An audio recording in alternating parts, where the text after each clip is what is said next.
እመቤታችንን የሚሳደቡ መናፍቃንን ቅዱስ ኤጲፋኒዎስ በምን ይመስላቸዋል? ባበደ ውሻ ይመስላቸዋል። ያበደ ውሻ ምን ይላል ቅዱስ ኤጲፋኒዎስ?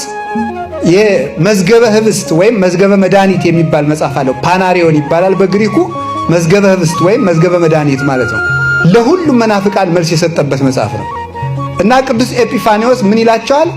እነዚህ ሰዎች ለምንድነው እመቤታችንን የሚሳደቡት ይልና ውሻ ጤነኛ ሳለ ጌታውን ያውቃል፣ የጌታውን ሚስት ያውቃል፣ ልጆቹን ያውቃል፣ ቤተሰቡን ይለያል፣ ጎረቤትንም ይለያል። ማን? ውሻ። ውሻ ግን ባበደ ጊዜ ጎረቤት ይለይ የነበረው ልጆቹን ይለይ የነበረው ውሻ ባለቤቱን ጭምር መንከስ ይጀምራል። ባለቤቱን መንከስ ይጀምራል። ሰው ጤነኛ ሲሆን የቤተ ክርስቲያኒቱን ራስ ክርስቶስን ያከብራል።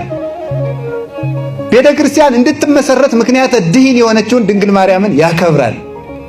የክርስቶስ ቤተሰቦች አካሎቹ የሆኑት ቅዱሳንን ያከብራል።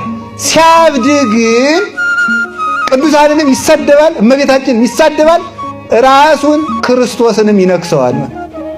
ክርስቶስንም አማላጅ ፍጡር ብለው ይሰድቡታል። በሷ ላይ ብቻ ተነስተው የቀሩ እንዳይመስላቸው። ለምንድን ነው ሲባል ውሻው በማበዱ ምክንያት የጌታው መልክ ይቀየርበታል፣ የቤተሰቡ መልክ ሁሉ ይቀየርበታል ይላል። መናፍቃንም አይምሯቸው ስለተነሳቸው ፈጣሪ የሆነው ኢየሱስ ክርስቶስ በፍጡር መልክ ይታያቸዋል። የፈጣሪ እናት የሆነችው እመቤታችን አንሳ ትታያቸዋለች፣ ጣዖት ትሆንባቸዋለች። በእነሱ ሕሊና ላንቲ ስብሐት የሱ ልጆች ሐዋርያት ሁሉ ቅዱሳን ሁሉ በእነሱ የተናቁ ይሆኑባቸዋል።